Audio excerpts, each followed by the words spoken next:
do research or teach. The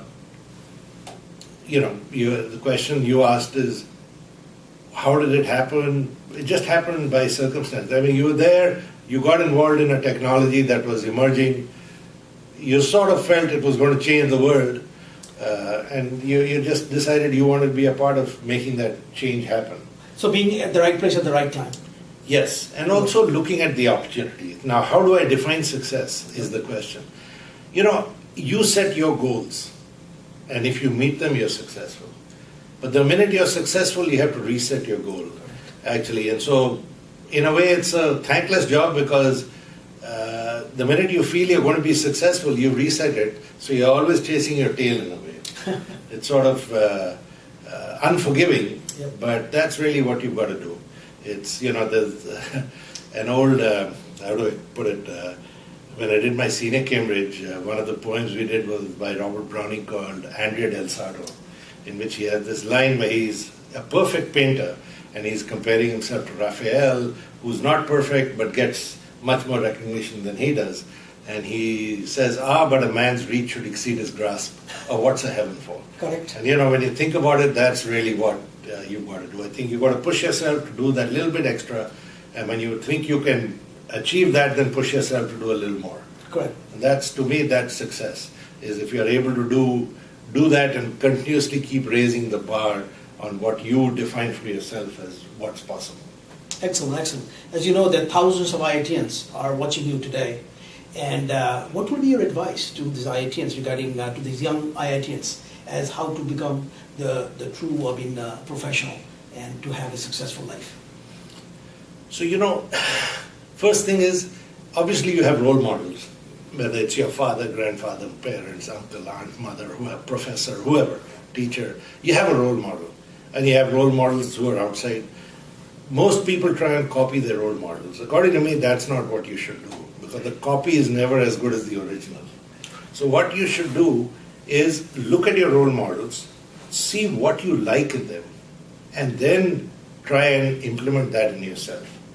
So try and make yourself the original person who's better than what you are today. Mm-hmm. So, my advice is, absolutely you must have role models, but try and look at 50 role models. Try and look at every person who you think is successful or does something that you think is better than you, and see why and how that person does it, and try and then do it yourself. A lot of times, and I learned that along very early in my life, a lot of times we look at people who are successful and think, there must be nepotism, there must be something, there must be that, because he's there. But I realized a number of times that when you found out a little more about them, they had qualities that were somewhat unique, which you wanted to. And so if I can't find why a successful person is successful, I always look at it as my problem. It's my limitation that I haven't seen the reason. And I try and look for that reason. And if I can't find it, I always look at it as my limitation. Not that there's something wrong with the other person, and because I don't know why he's successful, he or she is successful. So I think, identify the special qualities. Yeah, learn from those qualities and try and inculcate them in yourselves, but try and be an original.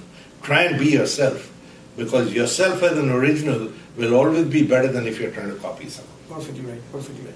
Now, you have reached a point in your life where, to be honest with you, I don't think that you have any bar to cross, a bar to meet anything right now. So, do you have any plan for India or for IIT in particular? Because you have seen everything what you can. Now it's a question of what you really want to do in the next phase of your life. I sort of don't agree with the premise, but let me put it this way. I was asked that question a long time ago when I left HCL. People said, why do you need to work? And everyone's logic is, hey, if you're financially comfortable, why do you need to work? Logic is, look, I need to work because I need to keep myself busy. I have to be busy, otherwise, I don't know, I'll probably go mad. But, I look at myself and I say, look, what can I do for my, a lot of people say, go do social work, go do something, and I looked at it and said, what am I doing? And I'm creating jobs, and I think high value jobs. And I think if I look at India, or look at the US, what they need are jobs to be created. So as long as I can create jobs, I think it's my quote-unquote patriotic duty to keep doing that. And, that's really what I'll keep doing until I think someone else or lots of people can do it better than me, or I'm not as good as doing that, and then, or I'm incapable of doing it, and then I'll do something else. What would you do to change IITs? What are the things that you need to think as to be changed in IITs, or the system in the IITs today? Well, there are lots of things you can think of. I mean, and I'm sure they agree with me that there's too much quote-unquote bureaucracy and some of it must go away. They must be given more powers, become more effective, all that kind of stuff. But I think basically the IITs have chosen a path. The government has chosen that path with them, that you've got to convert yourself from being just an engineering institution to a world-class university. At least the IITs that have campuses have land like Kharagpur and Madras and Bombay. And we have to look at how to make that transition. It's not an easy transition from being an engineering school. It's not an easy transition to keep excellence. And we don't have today, I don't have the, how do I put it? I don't have the flexibility that someone like Stanford had, where Terman closed down departments that weren't showing any signs of reaching a point of excellence, like nursing and ocean engineering, and I forget some others, and gave that money to departments that were becoming steeples of excellence. Obviously, we don't have that flexibility in an IIT, but within our limitations, I think we have to still work towards doing what we are doing. And there are lots of discussions going on right now, there are lots of thoughts going on how to make it happen. In fact, some of them at an intellectual level and some of them at an operational level. But yeah, let's see how it works. I think ultimately it will evolve. I think most of us who are outside the system tend to be somewhat more impatient, partly because we're used to things happening a lot quicker. Things are changing, they're not changing quickly enough, all that kind of stuff. And so we try and work with them to see how we can help them overcome some of their limitations to help them make that change. So once you agree that this is the direction we want to do, then we try and work with them to see how we can help them overcome the limitation. Till now it's mainly been giving funds and saying, okay, if I fund it, you do it.